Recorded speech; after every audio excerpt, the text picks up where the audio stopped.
Hi friends, ಇವತ್ತು ಸುಲಭವಾಗಿ ಬಿಸಿಬೇಳೆಬಾತು ಹೇಗೆ ಮಾಡೋದು ಅಂತ ತಿಳ್ಕೊಡ್ತೀನಿ ನೋಡಿ. ಅರ್ಧ ಲೋಟ ಅಕ್ಕಿ ತೊಗೊತಾ ಇದ್ದೀನಿ. ಅದೇ ಅರ್ಧ ಲೋಟದಲ್ಲಿ ನೀವು ತೊಗರಿಬೇಳೆ ತೊಗೋಬೋದು, ಇಲ್ಲಾಂದರೆ ಒಂದು ಕಾಲು ಲೋಟ ತೊಗೋಬೋದು. ನಾನು ನೋಡಿ ಮುಕ್ಕಾಲು ಲೋಟ ಹಾಕಿ ಬಿಸಿಬೇಳೆಬಾತು ಒಂದು ಟೈಮ್ ಮಾಡ್ತಾಯಿದ್ದೀನಿ. ತುಂಬ ಸುಲಭವಾಗಿರುತ್ತೆ, ಈಸಿಯಾಗಿರುತ್ತೆ, ಇನ್ಸ್ಟೆಂಟಾಗಿ ಬೇಗ ಆಗುತ್ತೆ. ಟ್ರೈ ಮಾಡಿ ಫ್ರೆಂಡ್ಸ್ ಒಂದು ಸಲ. ನೋಡಿ ಈಗ ಅಕ್ಕಿ ಬೇಳೆ ಮಿಕ್ಸ್ ಮಾಡಿ ಇಟ್ಕೊಂಡಿದ್ದೀನಿ. 2-3 ಸಲ ತೊಳಿಬೇಕು. ತೊಳೆದು 2ರಷ್ಟು ನೀರು ಹಾಕಿ, ನಾನು ಮುಕ್ಕಾಲು ಲೋಟ ತೊಗೊಂಡಿದ್ದನಲ್ಲ, 1.5 ಲೋಟದಷ್ಟು ನೀರು ಹಾಕಿ, ಅರಿಶಿನ ಪುಡಿ ಒಂದು ಅರ್ಧ ಸ್ಪೂನು, ಎಣ್ಣೆ ಒಂದು ಅರ್ಧ ಸ್ಪೂನ್ ಹಾಕಿದ್ದೀನಿ. ಮತ್ತು ಅದಕ್ಕೆ ಸಾಲ್ಟ್ ಹಾಕಿದ್ದೀನಿ ಸ್ವಲ್ಪ, ಯಾಕಂದರೆ ಅನ್ನಕ್ಕೆ ಬೇಳೆಗೆ ರುಚಿ ಹಿಡೀಲಿ ಅಂತ.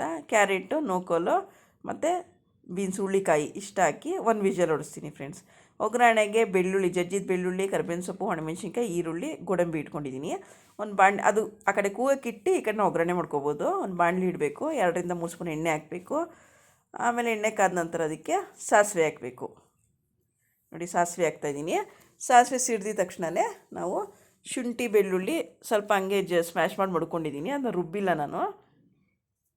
ನೋಡಿ ಶುಂಠಿ ಬೆಳ್ಳುಳ್ಳಿ 2 ಸ್ಮ್ಯಾಶ್ ಮಾಡಿದ್ದೀನಿ. ಮತ್ತು ಒಣಮೆಣ್ಸಿನ್ಕಾಯಿ ಹಾಕ್ತಾಯಿದ್ದೀನಿ. ಉಂಡೆನಾರು ಹಾಕ್ಬೋದು, ಮುರ್ದಾರು ಹಾಕ್ಬೋದು. ನಾನು ಜಸ್ಟ್ ಫ್ಲೇವರ್ಗೆ ಹಾಗೇ ಹಾಕ್ತಾಯಿದ್ದೀನಿ.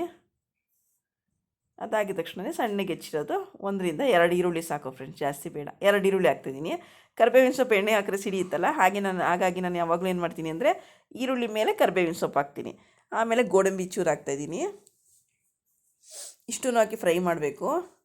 ಆಮೇಲೆ ಟೊಮೆಟೊ, ಸಣ್ಣಗೆ ಹೆಚ್ಚಿರೋ ಟೊಮೆಟೊ ಒಂದು 2-3 ಟೊಮೆಟೊನೂ ಹಾಕಿ ಅದಕ್ಕೆ ಸ್ವಲ್ಪ ಸಾಲ್ಟ್ ಹಾಕ್ತಿದ್ದೀನಿ. ಯಾಕೆಂದರೆ ಸ್ವಲ್ಪ ಅದು ಬೇಗ ಸಾಫ್ಟ್ ಆಗಬೇಕಲ್ಲ, ಎಲ್ಲದು ಇದಾಗಿ, ಅದಕ್ಕೋಸ್ಕರ ಸಾಲ್ಟ್ ಹಾಕ್ತೆ. ಮತ್ತು ಹುಣ್ಸೆಹಣ್ಣು ರಸ ರೆಡಿ ಮಾಡಿಟ್ಕೊಂಡಿದ್ದೆ, ಒಂದು ನಿಂಬೆಹಣ್ಣು ಗಾತ್ರ ಹುಣ್ಸೆಹಣ್ಣು ರಸ. ನೋಡಿ ಈ ಕಡೆ ಅನ್ನ ಮಾಡಿಟ್ಕೊಂಡಿದ್ದೀನಿ, ಈ ಥರ ಆಗಿರುತ್ತೆ. ನಿಮ್ಗಿನ್ನೂ ಸ್ವಲ್ಪ ತೆಳ್ಳೇಬೇಕು ಅಂದರೆ ನಾನೇನು ಮಾಡಿದೆ ಅಂದರೆ ಸ್ವಲ್ಪ ಗಟ್ಟಿ ಇತ್ತು ಅಂತ ಒಂದು ಪಾತ್ರೆ ಬಿಸಿ ನೀರು ಇಟ್ಕೊಂಡು ಮಿಕ್ಸ್ ಮಾಡಿದ್ದೀನಿ. ಅದು ಕೂಗಷ್ಟರಲ್ಲೇ ಇದು ಒಗ್ಗರಣೆ ರೆಡಿ ಮಾಡ್ಕೋಬೋದು ಫ್ರೆಂಡ್ಸ್. ನೋಡಿ ಪುಡಿ ಬಿಸಿಬೇಳೆಬಾತ್ ಪೌಡ್ರ್ ಕೂಡ ಮನೆಯಲ್ಲೇ ಮಾಡ್ಕೊಂಡಿದ್ದೆ. ನೆಕ್ಸ್ಟ್ ಟೈಮ್ ಅದನ್ನ ಅಪ್ಲೋಡ್ ಮಾಡ್ತೀನಿ. ತುಂಬ ಟೇಸ್ಟಿಯಾಗಿತ್ತು, ಚೆನ್ನಾಗಿತ್ತು. ತುಂಬ ಕಡಿಮೆ ಟೈಮು. ಈ ಕಡೆ ಅಕ್ಕಿ ಬೇಳೆ ತರಕಾರಿ ಬೇಯೋಷ್ಟರಲ್ಲಿ ಈ ಕಡೆ ಒಗ್ಗರಣೆ ಆಗಿರುತ್ತೆ. ಎರಡನ್ನೂ ಮಿಕ್ಸ್ ಮಾಡಿದ್ರೆ ಒಂದು 15-20 ಮಿನಿಟ್ಸಲ್ಲಿ ಆಗೋಗ್ಬಿಡುತ್ತೆ ಫ್ರೆಂಡ್ಸ್. ತುಂಬ ಈಸಿಯಾಗಿದೆ. ಇನ್ನೊಂಥರ ಒಟ್ಟಿಗೆ ಹಾಕಿ ಮಾಡ್ಬೋದು. ನಂಗೆ ಅದಕ್ಕಿಂತ ಇದು ಈಸಿ ಅನಿಸುತ್ತೆ ಮತ್ತು ಟೇಸ್ಟಿಯಾಗೂ ಇರುತ್ತೆ. ನೋಡಿ ಇದನ್ನ ಒಗ್ಗರಣೆ ಮಸಾಲೆ ಎಲ್ಲ ಬೇಗ ಬೇಗ ಕುದಿಸ್ಕೋಬೇಕು. ಎಲ್ಲ ಉಪ್ಪು ಹುಳಿ ಖಾರ ಎಲ್ಲ ಸ್ವಲ್ಪ ಜಾಸ್ತಿನೇ ಇರಬೇಕು ಇದರಲ್ಲಿ, ಯಾಕಂದರೆ ಅನ್ನ ಮಿಕ್ಸ್ ಮಾಡ್ತೀವಿ. ನೋಡಿ ಈಗ ಅದು ಬೆಂದಿರೋ ಬೇಳೆಗೂ ಮತ್ತು ಅಕ್ಕಿಗೂ ತರಕಾರಿ ಎಲ್ಲ ಇರುತ್ತಲ್ಲ, ಎಲ್ಲ ಮಿಕ್ಸ್ ಮಾಡಿ ನೋಡಬೇಕು.